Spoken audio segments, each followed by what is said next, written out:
Assalamualaikum warahmatullahi wabarakatuh. Waalaikumsalam warahmatullahi wabarakatuh. Perkenalkan, kami dari kelompok 4 akan membahas tentang eh, presentasi mengenai blueprint konfigurasi point-to-point dan keamanan jaringan nirkabel dari mata kuliah Teknologi Nirkabel. Sebelumnya, perkenalkan, nama saya Putu Rida Dardika dengan IPM 247820059 dari kelas TRI 4B. Saya Fadila Azriana, NPM 247820009 dari kelas Teknologi TRI 4A. Saya Reza Putra Wijaya dengan NPM 2478271 dari kelas TRI 4C. Oke, baik, kita ke slide berikutnya. Di sini kita akan melihat objektif operasionalnya atau apa aja yang perlu kita konfigurasi nanti pada saat praktikum ini. Nah, yang pertama yaitu ada infrastruktur PTP, yaitu kita bakal mengkonfigurasi mikrotik dalam topologi point to point, atau di sini kita bakal menyambungkan dua perangkat mikrotik secara wireless atau dia secara kabel nanti itu tersambungnya.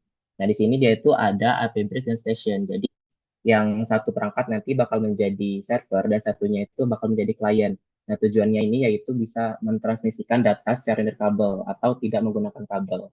Nah, supaya data yang kita transfer atau kita transmisikan ke perangkat lain itu aman atau tidak disusupi oleh perangkat lain, di sini kita menggunakan arsitektur keamanan, yaitu mengisolasi jaringan menggunakan metode WPA2 PSK dan juga berlapis akses control risk berbasis MAC address. Jadi nanti kita bakal eh, meng, apa namanya memilah MAC address yang bakal kita sambungkan atau yang hanya bisa mentransfer data ke perangkat kita supaya nanti MAC address lainnya yang tidak kita izinkan dia itu tidak bisa mendapatkan data dari perangkat kita. Kemudian yang terakhir ada analisis dan optimalisasi. Di sini kita melakukan tuning frekuensi menggunakan WiFi analyzer. Nah, jadi nanti kita menggunakan WiFi analyzer ya untuk analisisnya. Kita bisa melihat interferensi dan juga kekuatan sinyalnya. Jadi nanti kita menggunakan perangkat tambahan lagi, software tambahan. Oke, slide selanjutnya. Di sini ada topologi jaringan dan perangkat deployment. Di sini kita bisa lihat ada node A atau server dan juga node B sebagai kliennya. Nah, sebelumnya di sini kita lihat toolkit dashboardnya atau apa saja yang diperlukan untuk melakukan praktikum kali ini. Di sini hardware-nya ada laptop atau PC, di sini kita perlu dua. Kemudian router mikrotik, di sini kita perlu dua dan juga power adapter. Dan juga ada kabel LAN. Kemudian software-nya, di sini kita perlu Winbox, OS Windows, WiFi Analyzer, dan juga frekuensi scanner. Nah, di sini kita lanjut ke topologinya. Jadi kita di sini ada dua perangkat ya. Di sini ada PCA yang tersambung ke mikrotik router yang sebagai upper bridge di sini atau sebagai server. Nah, disambungkannya menggunakan kabel LAN. Jadi nanti di sini kita mengkonfigurasi sebagai server di sini ya PCA. Kemudian di PCB kliennya yang sebagai station sama aja seperti tadi di sini menyambungkannya menggunakan kabel LAN. Nah, nanti dari mikrotik router A ke mikrotik router B di sini tuh tersambungnya melalui wireless. Jadi nggak menggunakan kabel. Oke, next. Oke, selanjutnya bakal dilanjutkan oleh rekan saya. Baik, selanjutnya di sini saya akan menjelaskan untuk fase 1 yaitu infrastruktur server atau access point.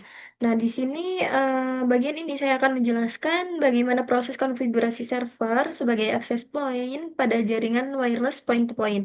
Jadi pada tahap yang pertama itu kita itu akan mengaktifkan wireless interface pada mikrotiknya terlebih dahulu agar router dapat memancarkan sinyal wireless dan digunakan sebagai media komunikasi antar server dan kliennya.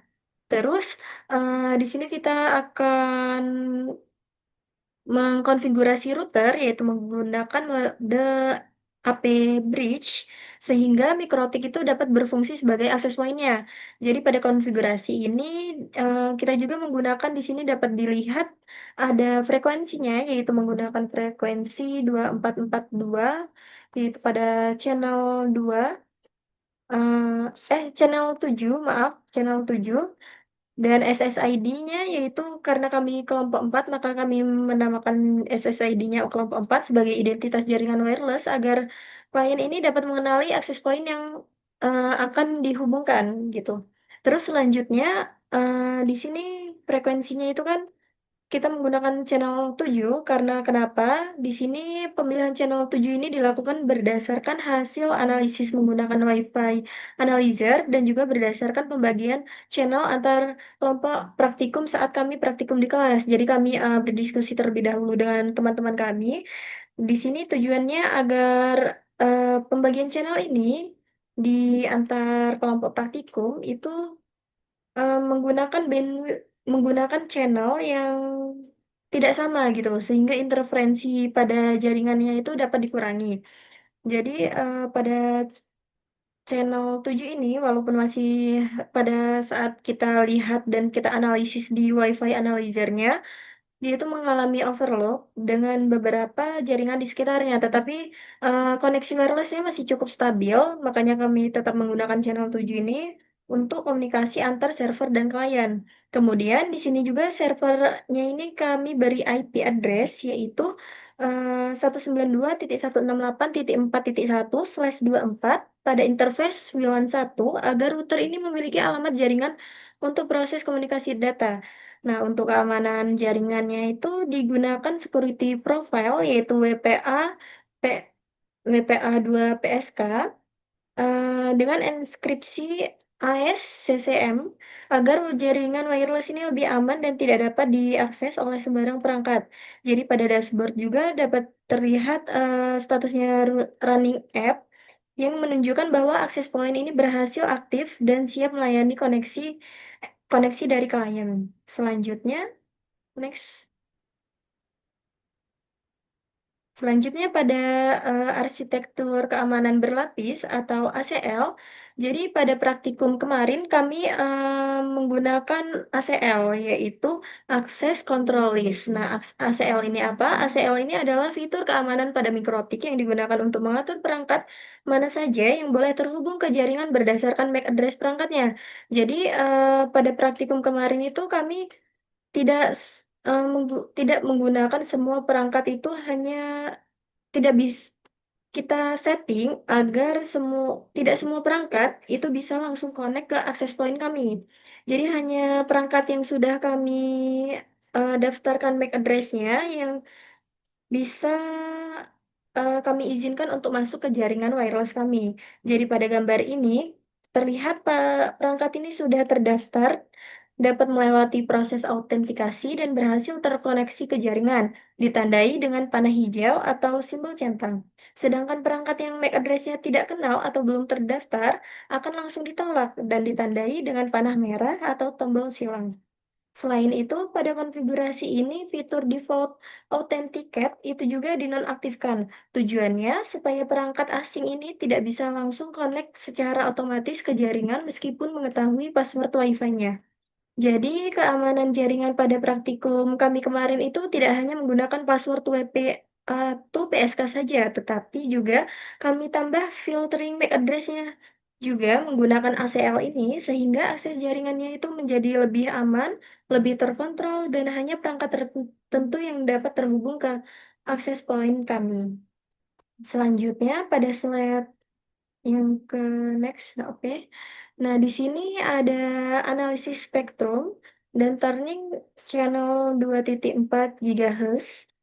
Jadi di sini yaitu dijelaskan proses analisis frekuensi dan penentuan channel wireless menggunakan aplikasi Wi-Fi analyzer dan fitur snooper pada mikrotik. Di sini pada gambar slide ini salah ya, seharusnya dia itu benar ya tadi. Dia harusnya bundarnya itu,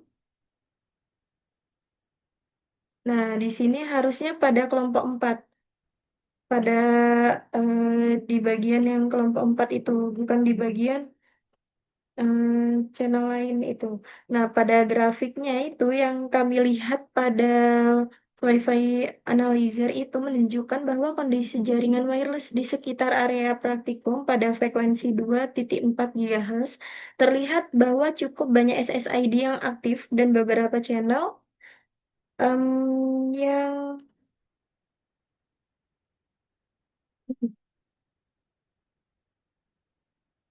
Nah, ini channelnya ini kan banyak ya. Channelnya ini banyak yang bertumpu atau overlap. Jadi pada praktikum kami yang kemarin itu menggunakan channel 7 dengan frekuensi 244 ini, tetapi berdasarkan hasil analisisnya, channel tersebut masih mengalami overlap dengan channel 6 dan beberapa jaringan di sekitarnya, sehingga terdapat potensi interferensi atau jaringan wireless.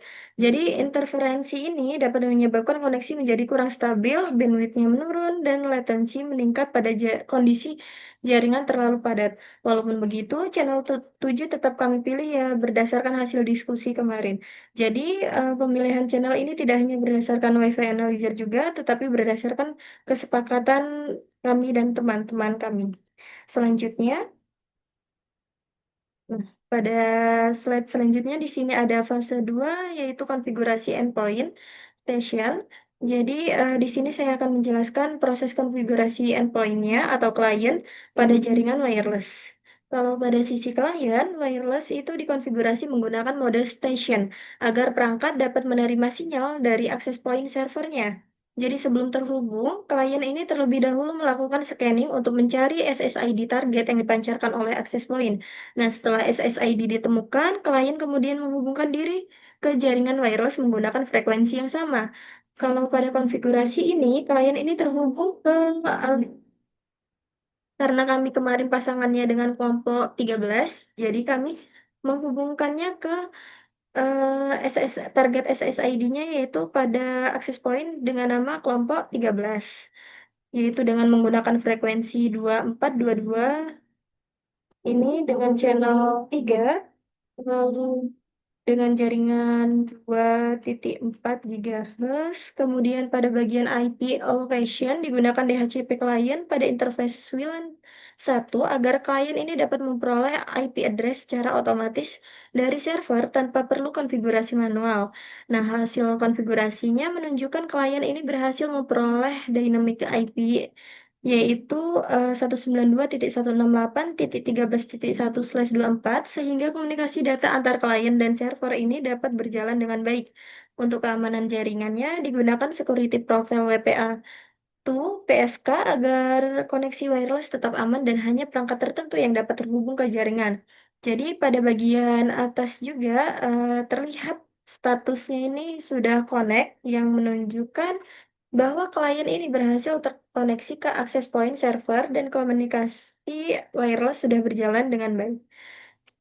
Mungkin cukup sekian untuk materi yang selanjutnya akan dijelaskan oleh teman saya.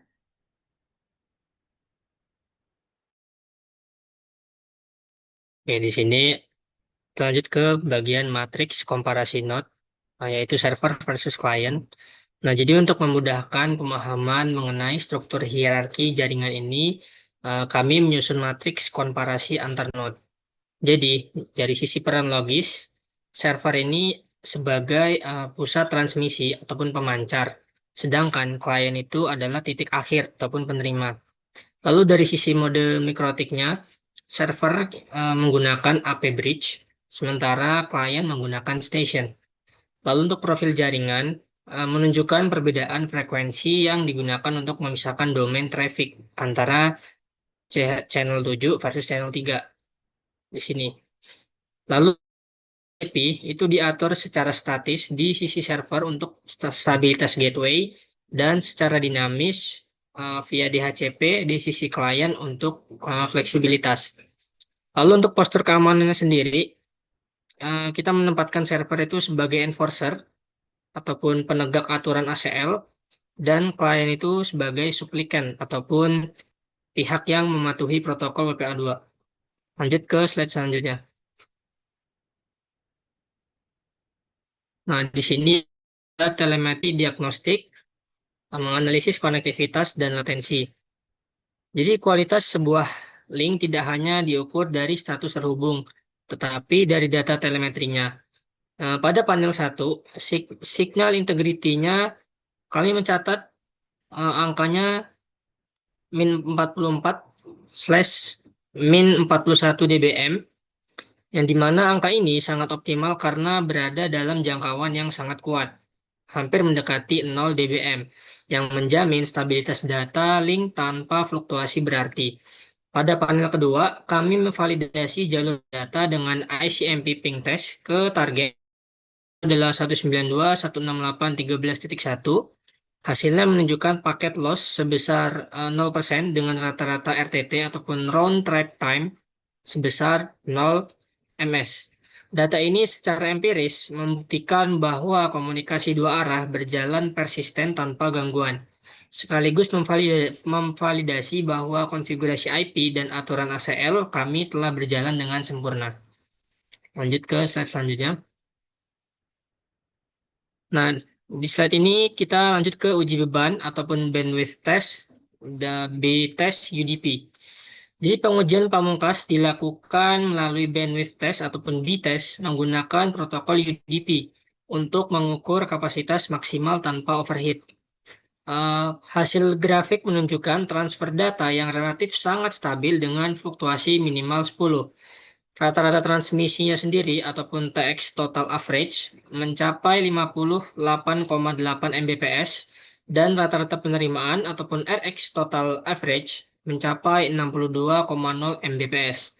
Satu poin teknis yang luar biasa adalah fakta bahwa meskipun spektrum 2,4 GHz dalam status padat dan mengalami overlap frekuensi, performa transmisi point-to-point kami mampu menembus angka kisaran 60 Mbps dengan 0% kehilangan paket ataupun loss paketnya 0. Ini membuktikan efektivitas dari tuning yang telah kami lakukan. Lanjut ke slide selanjutnya. Oke, di slide terakhir adalah ada sintesis dan hasil akhir deployment. Sebagai konklusi dari seluruh rangkaian operasional, kami dengan bangga menyatakan status mission accomplished. Yang kesimpulan utama kami terbagi menjadi 3 aspek. Yang pertama itu isolasi keamanannya sempurna. Jadi sinergi antara penonaktifkan default authenticate dan penerapan ACL sukses membangun dinding API tingkat MAC address yang tidak bisa dilewati tanpa otorisasi. Lalu yang kedua, mitigasi lingkungan RF. Melalui distribusi channel yang terstruktur menggunakan channel 3 dan channel 7, kami berhasil mencegah kelumpuhan jaringan di tengah lingkungan laboratorium yang sangat padat. Lalu yang ketiga ada integritas throughput, stabilitas latensinya 0 ms dan throughputnya dua arah di angka 60 Mbps, menjadi bukti konkret bahwa perencanaan blueprint yang tepat dapat mengatasi interferensi lingkungan secara sangat efektif. Demikian akan ditutup oleh rekan saya.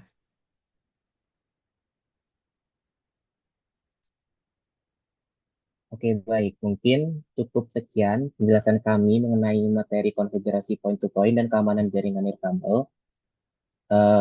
Terima kasih telah menyaksikan presentasi kami hingga akhir. Saya mohon maaf jika ada kesalahan dalam penjelasan kami. Saya akhiri. Wassalamualaikum warahmatullahi wabarakatuh. Waalaikumsalam warahmatullahi wabarakatuh.